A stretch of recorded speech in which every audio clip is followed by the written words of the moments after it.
हिंदुओं के खिलाफ लिखना लगता है कांग्रेसियों की आदत सी हो गई है।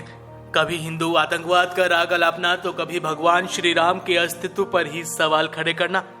ये कांग्रेसियों को रास आता है, लेकिन इस बार तो कांग्रेस के एक वरिष्ठ नेता ने हद ही पार कर दी।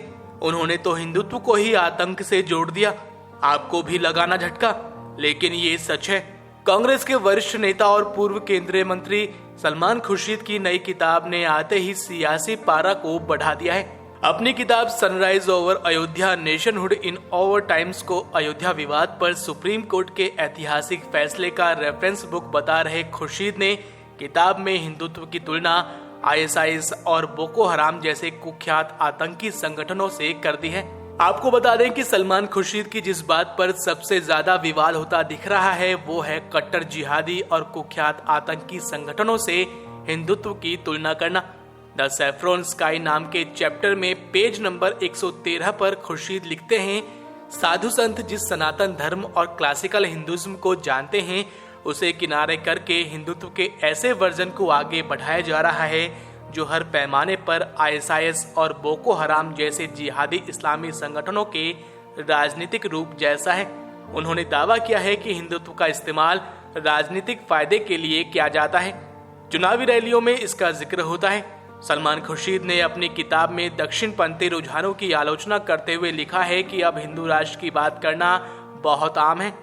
हालांकि सरकार के स्तर पर आधिकारिक तौर पर इसकी बात नहीं होती। खुर्शीद ने यह भी लिखा है कि हिंदू राष्ट्र के कॉन्सेप्ट को कुछ हलकों से चौंकाने वाला समर्थन भी मिल रहा है। इसके लिए उन्होंने national academy of legal studies and research Hyderabad के प्रमुख और अलीगढ़ मुस्लिम यूनिवर्सिटी के पूर्व रजिस्ट्रार प्रोफेसर फैजान मुस्तफा का उदाहरण दिया है। कांग्रेस के वरिष्ठ नेता सलमान खुर्शीद ने दावा किया है कि प्रोफेसर मुस्तफा ने हाल के दिनों में एक तरह से ये कहने की कोशिश की है कि अगर हम हिंदू राष्ट्र बन गए तो हमारी तमाम मौजूदा राजनीतिक दुश्वारियां खत्म हो सकती हैं। अब हम आपको कांग्रेस का कुछ इतिहास बताते हैं कि कब कब कांग्रेसी नेताओं ने हिंदू विरोधी सोच दिखाई। 26/11 के पीछे हिंदुओं का हाथ। आपको बता दें कि मुंबई हमले के बाद कांग्रेस महासचिव दिग्विजय सिंह ने इसके पीछे हिंदू संगठनों की साजिश का दावा किया था। दिग्विजय सिंह के इस बयान का पाकिस्तान ने खूब इस्तेमाल किया और आज भी जब इस हमले का जिक्र होता है तो पाकिस्तानी सरकार दिग्विजय के हवाले से ये साबित करती है कि हमले के पीछे आरएसएस का हाथ है। दिग्विजय के इस बयान पर उनके खिलाफ कांग्रेस ने कभी कोई कार्रवाई या खंडन तक नहीं किया। इसके अलावा तत्कालीन गृह मंत्री सुशील कुमार शिंदे और पी चिदम्बरम ने हिंदू आतंकवाद का मुद्दा उछाला था और अमेरिकी अधिकारियों को सौंपे डोजियर में भी हिंदू आतंकवाद का जिक्र किया था। मंदिर जाने वाले करते हैं छेड़खानी। आपको बता दें कि कांग्रेस के पूर्व अध्यक्ष राहुल गांधी ने कहा था कि लोग लड़कियां छेड़ने के लिए मंदिर जाते हैं। ये बयान भी कांग्रेस और उसके शीर्ष नेतृत्व की हिंदू विरोधी सोच की निशानी थी। राम सेतु पर हलफनामा।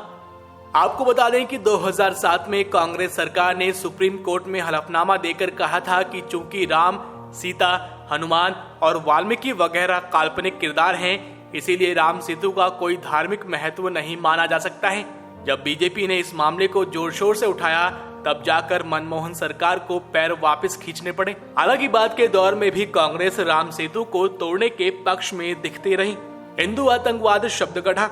आपको बता दें कि इससे पहले हिंदू के साथ आतंकवाद शब्द कभी इस्तेमाल नहीं होता था, लेकिन मालेगांव और समझौता ट्रेन धमाकों के बाद कांग्रेस सरकारों ने बहुत गहरी साजिश के तहत हिंदू संगठनों को इस धमाके में लपेटा और ये जताया कि देश में हिंदू आतंकवाद का खतरा मंडरा रहा है।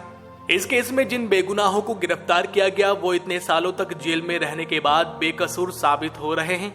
भगवान श्री राम की तुलना इस्लामिक कुरीति से। आपको बता दें कि 3 तलाक पर सुप्रीम कोर्ट में सुनवाई के दौरान कपिल सिब्बल ने इसकी तुलना भगवान राम से की। ये तय है कि कपिल सिब्बल ने ये बात अनजाने में नहीं बल्कि बहुत सोच समझकर कही। उनकी नीयत भगवान श्री राम का मजाक उड़ाने की थी। कोर्ट में ये दलील देकर कांग्रेस ने मुसलमानों को खुश करने की कोशिश की थी। वंदे मातरम से थी दिक्कत।